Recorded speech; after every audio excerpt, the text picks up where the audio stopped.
Good afternoon and welcome to our second Catalyst Thought Leadership webinar. My name is Dave Mason and I am the Director of Sales at Catalyst here in Seattle. I wanted to let you know that we will make this presentation deck available to you right after the webinar via email. I would also encourage you to post your questions to the Q&A section down below. We reserve time at the end to answer many of them. Finally, there's a short survey that will pop up at the conclusion of the webinar. If you would just take 3 minutes to fill that out afterwards, we would greatly appreciate it. Before I introduce our speaker, Kristen, I wanted to talk about something that, in my opinion, has been a missing link as we slowly turn the dial in a return to the office. In many of the fantastic webinars that I've attended in the past few weeks, much of the discussion points have been around the office specifically: sanitation stations, physical distancing, whether or not to use screens throughout the office, what surfaces are most antimicrobial. The focus has been on the tangible items in the office, not on the way the employee actually feels.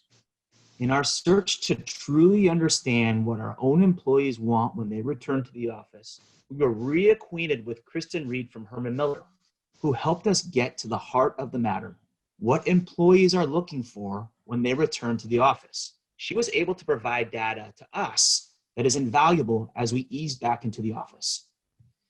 As a workplace strategy consultant in the areas of culture, change, and workplace design, Kristen's experience spans all industries, ranging from small businesses to Fortune 500 organizations. Her expertise in global workplace strategies allows her to forge deep partnerships with clients, no matter their location. She is skilled in qualitative and quantitative research methods, is an excellent storyteller, and demonstrates ease and confidence in her presentations, which you're about to witness. Kristen's previous experience includes senior level management positions in private sector human resources consulting firms, as well as public sector and local government agencies. Kristen, good afternoon. How are you? I'm good. It's good to be here with you all and talk about a subject that I think is so important, as you mentioned, Dave. I'm just going to share my screen. So everyone should see the cover slide that says Fractured Trust. And we'll go from here. So as Dave mentioned, as we're turning our attention to the suddenly revised future of workplace, the suddenly revised what does work really look like? We're faced with a difficult reality. Each of us are feeling this, I believe. Not just what will the office look like, but also the inner feelings, our foundational levels of trust at work have really been tested. And as we're talking about trust today, I don't mean that all of a sudden we don't trust someone or we don't trust an organization, but instead the things that we used to take for granted, we're having to question and think about. And we'll talk about that more in specific examples.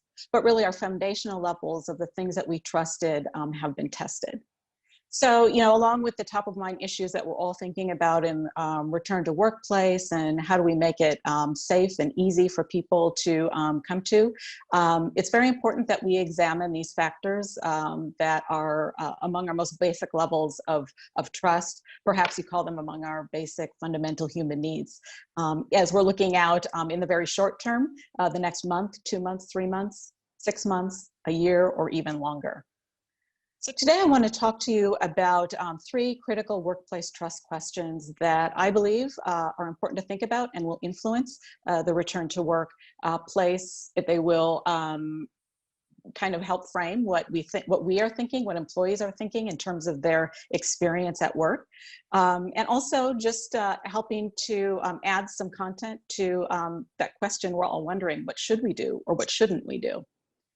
As Dave mentioned, my team conducted a survey for Catalyst and looking at these basic things. How are people feeling? What have they enjoyed about this time in terms of helping them, be able to work where they are? What are they missing most? Looking at measures of adaptability, resiliency, perhaps trust or concern, maybe coming from the back end. So as we're talking today about these three questions, we'll also explore some of the key findings from their survey and some things that could be important to that workplace discussion question. As we're talking in the time, be sure to enter any questions that you may have in the chat field, and we'll get to those towards the end. We'll have a little bit of time to go.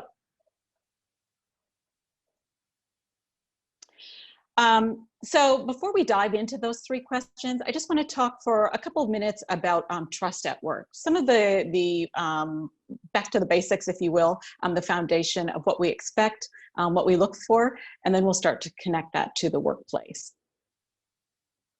So we know that based on the research, lots of different studies out there, that when there are lower levels of trust within an organization or among a team, everything seems to take more time, perhaps more costly, less efficient.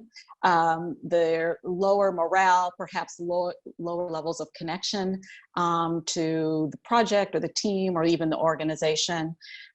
Where on the flip side, where trust is strong, or where trust, the trust element is becoming stronger, really brings about the exact opposite of everything in terms of morale, giving that extra, and we'll talk about that, perhaps innovation, especially as we move forward and really have to figure out how to do things differently or better or faster.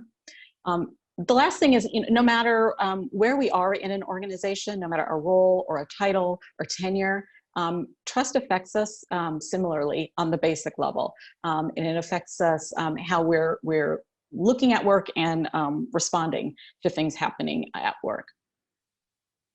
A couple of other data points that I want to share with you before I get into the questions. In 2016, PricewaterhouseCoopers conducted a survey globally among CEOs. More than half reported that they think a lack of trust is the greatest threat to their organization's growth. But on that same hand, most said that they really maybe have done little or fewer things to specifically increase trust. A lot of people had said they weren't quite sure where to start. Other data show, and you'll see on the left side of your screen, the trust factor research. Paul Zak and his team identified a number of factors that foster trust within an organization, and perhaps even fostering trust in our everyday life. This research and others show that about 47% of people work in an organization where they believe trust might be below average. That could be at close to average, but it also could be well below average. The range of that data were 15% of people feeling they trusted to really on average about 47%. What that research and others also identified is that there are 6 factors of organization and management behaviors that there are 8 factors actually, but 6 of them stand out to me, and as they could apply to workplace return to work decisions that you all may be making, or the conversations you're having about returning to work, or perhaps even as you're thinking about yourselves, what does it look like when I return to a physical workplace? Interestingly, you don't have to do it alone, and you don't have to do everything in these 6 factors. There are really 2 areas, and I'll highlight those where some work in these areas can go a long way. The 6 that stand out to me are number 1, where a trust relationship suffers, where we feel disconnected or we feel unable to contribute. Perhaps it's more difficult to get information or harder to give feedback. Perhaps secondly, we feel like we're wondering if we have all of the information, and as things are changing daily, sometimes it feels like minute by minute. Do we feel confident that we're getting the information and that it's clear, or at least clear in that we don't know yet?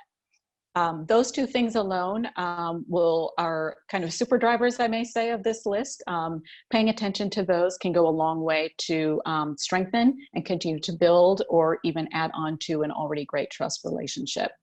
The last 4 things around workplace specifically, thinking about when we don't have the things we need to do our best work. It could be information, it could also be tools and resources, and we're all in the middle of that in many ways. We've made do, and we'll see with Catalyst data how they've done a great job of that, but it's harder to just feel confident when we don't have that. When we don't have perhaps choice or autonomy, when we can't make choices that we did once before in the workplace, that's difficult. The last two, when we feel that there's more of a focus on perhaps a short term and heavy on compliance rather than end goal objectives. So are we focused on these specific things that we have to do, or really focused on bigger picture and how many things can come into play to make the return to work better? And finally, where there's an assumption that a trust relationship exists. We think, well, we all trust each other because of things. Perhaps there's something underlying. So again, communication and connection, I believe, are critically important as you start to figure out what are these decisions that we're going to make.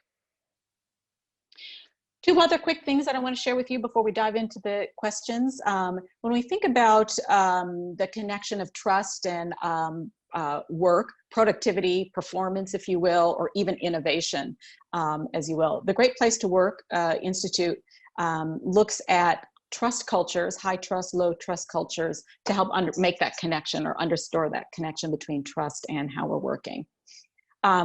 When I talk about innovation, as I mentioned before, I don't mean just creating something new, but really figuring out how to do something better, faster, maybe differently than before, and it being very important as we move onward and upward from today. Great Place research shows that people are 3 times more likely to give their all and more if they're in a trusting environment, or they feel that they're in a trusting environment. As you think about how we're working right now, or returning into a workplace, if we feel secure in knowing some of the basics or understanding some of the basics that underlie our trust levels, we're going to be able to focus on the things that are critically important to our work and to our organization. Sometimes having to reimagine some of the things that we've been used to or have become experts at. Again, as I mentioned, that we're all feel these things pretty similarly when you look at data across generations. Again, no matter whether you're new to the workforce or whether you have lots of years of experience, we still feel that boost, or that boost to our wanting to give our all and maybe a little bit more when there's a trusting environment. So think about that difference, and as we talk about these questions, how can the return to work plan for place, for policies, for process, support the efforts we'll need to continue to move forward. The last thing that I want to share, just a great resource. They're among the many that you may want to check out. The Great Place to Work has a culture spectrum, or a trust profile spectrum, if you will, because you may be asking yourself at this point, well, we have a trusting culture, and how can I verify that? Or how can I understand the factors of trust that fuel performance?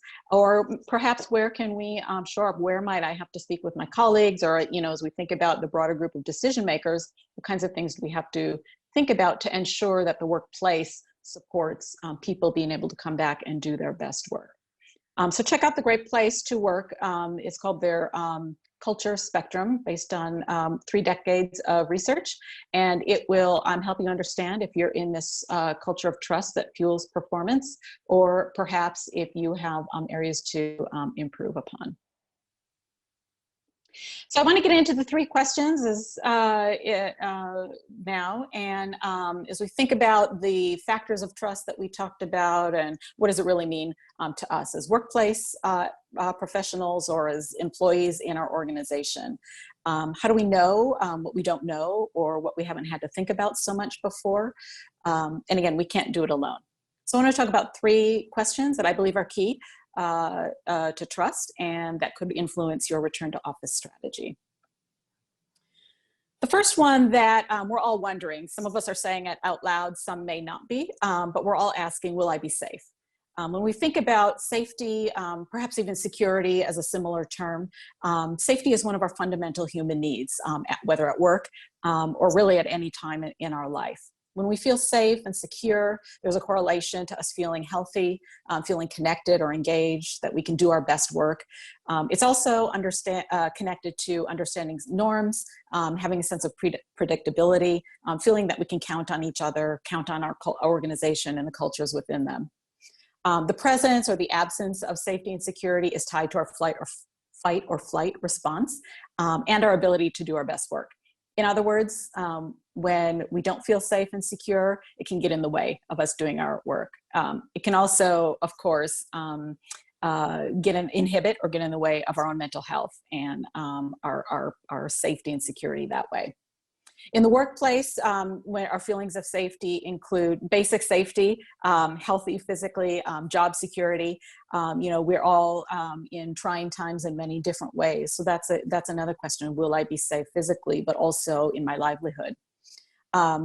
We really desire health, safety, familiarity, competence, predictable outcomes, and knowing what to expect. So as we think about return to workplace, how it's designed, how we're talking about it, what are some questions that we can be prepared to answer? What I want to share with you are some of the questions that we know are top of mind of employees based on our work with Catalyst, our work with other organizations now and even before as we're helping others through change.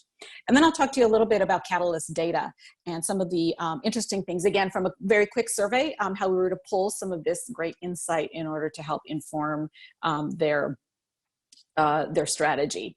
So when we're talking about people's safety, we're talking about, again, those things that we took for granted. We never had to think about. I never had to thought about touching the handle on the front door of a building. Things around family. Am I going to be safe? Is my family going to be safe? Will my colleagues be safe? And if they don't feel good, are they empowered to stay home? Can I trust that these changes are being done? I trust people, I trust those I work with, but now do I really know is what we're getting to. Thinking about risks of just being together in a physical space and being able to assess the importance of risks. And then again, that deep feeling, like do others, does the organization really understand and care about my concerns? From the Catalyst data, some great insight from their employees, lots of feedback, lots of candid responses, very positive, and some very great suggestions and ideas. About half of employees specifically stated that they have the concerns that we're all hearing about: distance, using shared spaces, social spaces, eating places, individual work points where there's desking and tight layouts, shared surfaces as well. And then specifically about a third mentioned concerns about cleaning or being able to stay home from work. So we can create these great workplace policies, but yet if there's a disconnect where people feeling like they have to come into the workplace, that may undo all of the great workplace policies that you did. So great information to know what's top of mind for employees, what to be sure to talk about and address as you're looking at the entire list of things to work on. Secondly, the second question that's important is why go to the office? Now that we've essentially proven that we can get work done from anywhere and we can pretty quickly adapt our work styles and technology to accommodate it, many are asking, why should I go into the office? Why, where we once thought that this was something we were supposed to do or we should do, we're now really wondering, do we have to do it? From a place strategy perspective, we know that we don't want everyone to come back right away. This is an important short-term consideration. Should it also be an important long-term consideration? How many people should be in the office? And not just in phasing, but really how much choice and flexibility should there be in that question of why go into the office? When you talk about choice and flexibility, does that mean externally mobile? You work somewhere outside, or perhaps internally mobile, where settings and spaces support people being able to come into the office when it makes sense to them. So some of the questions and concerns that we hear about most often, of course, is why do I have to go in for the different kinds of work that I do, my individual work or together work? We and Catalyst's own data show that a lot of people miss their coworkers and seeing each other. However, when we come back into the office, seeing coworkers or socializing, we know we'll look different. We still are going to have the 6 feet or whatever that distance is between us. Perhaps we're still going to be taking our meetings from our own individual desks rather than a meeting space. So we still will be distant. Again, level setting, why it's important to come into the office or perhaps not, short-term and long-term. Other questions about how do I get into the building? Who is allowed in the building? What about in my time before being in the building and after, dependent on public transportation or so? How does that add to my risk of coming into the office? And then again, common areas, lobbies, restrooms, of course, are the question. From Catalyst data, what we know that employees said is that here too, while they miss people and are excited to see their coworkers or colleagues or clients, more than half, 61%, know already that they will need or want a different work schedule. So rather than coming to the office 4 days a week or 5 days a week, it will look different. Most managers even say that same thing. Again, and then as we asked about, how has it been working from home? What do you like or what do you miss most? Perhaps that should be in the space or that might support that overall remote work strategy. Hands down, majority, 74%, said that by working from home, they found more time to not only their own well-being through this situation, but to perhaps have better productivity, better balance with their life, being able to focus on what's most important, work and not. And for the Seattle market, much like LA area where I am, the commute, 2 hours, maybe up to 3 hours of a commute was gone, and suddenly that time was much more valuable. Another great thing that Catalyst provided was, to the best that they could, the furniture and equipment to take people home. So that gesture went a long way, even as you think about this ongoing interim of bridging that gap between office and not, providing the loaner furniture. And thinking about adaptability, we're all pretty resilient. The data from Catalyst show that just about everyone, 91%, said it took about a week to adjust. Managers took it happened a little bit quicker, a couple of days earlier, but really after a week, most people felt like they could figure it out. So a measure of adaptability and change resilience. The last thing that I want to talk about, the last question, is the question of, will I really know what's happening? So this is directly rooted in communication, perhaps a change management strategy. We can create the best return to office plans with the right distancing, the right equipment and cleaners for protection, the right schedules, but we don't have the right communication or the right information flow, or people are not sure what to do. We risk a technical success, but perhaps an actual less than something successful. When we develop that solid communication plan to answer that question, will we know what's happening? We know people can trust the process and trust that they'll be informed. So finally, wrapping up the questions that we know that are important around will I know what's happening? Some of the basics, like, do I know if I do come into the office, what am I responsible for or not, is a great example. Some of those basic things, not just how do you get into the office and where can you sit, but what other things must I know to do or not.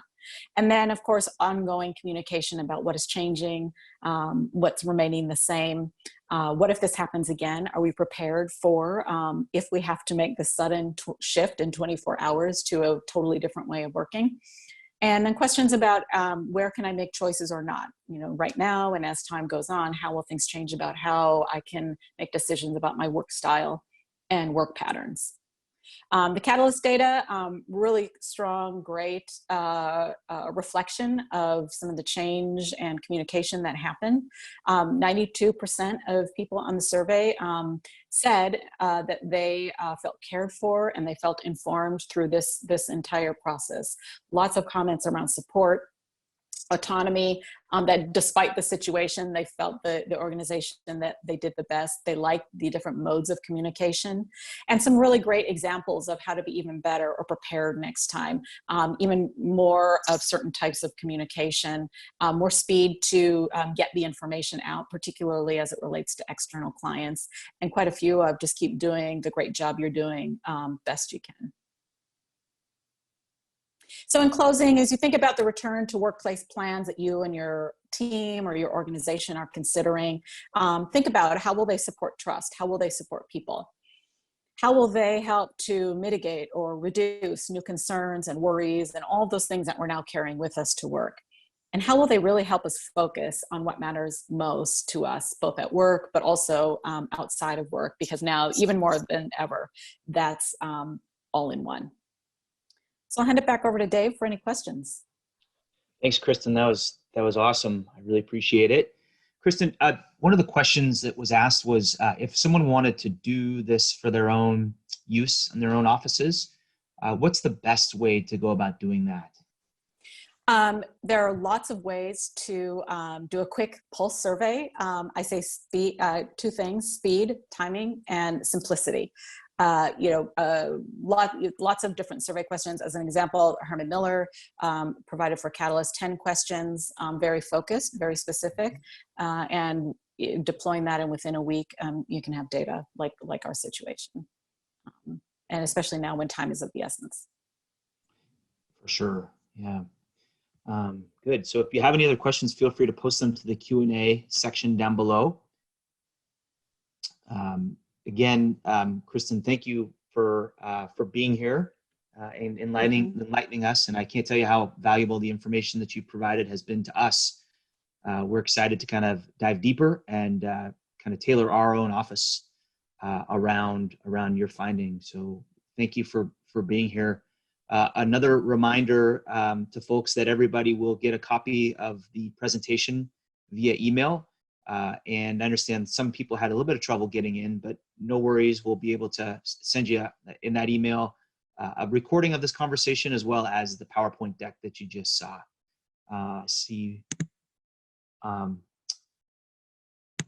So one of the other questions actually I just got here, Kristen, was where does the employee's earning trust fit into this situation? So I'll give you a couple of my thoughts on that. I'm sure there are lots of schools of thoughts. Employees earning trust, it's a two-way street around, when you think about communication and giving feedback, asking questions. Often as we talk with leaders about the importance of sharing and building trust, it's equally as important for employees to understand their own accountability in that relationship. So it's one thing to open the modes, the vehicles to get that information, but also as leaders and each of us as an employee, to make sure we're talking about I can and I should speak up when I have a question, or what things are most important to me in terms of trusting and believing and feeling a little bit more confident about things. So that's the short answer. Great, thank you. I don't see any other open questions. So with that, I'd like to conclude the webinar and remind everyone that you will get a recorded conversation of this to your email, as well as a copy of the PowerPoint deck that Kristen provided and presented today. And we can't thank you enough for being here and participating, and we'll see you on the next one. Thanks, everybody. Thank you.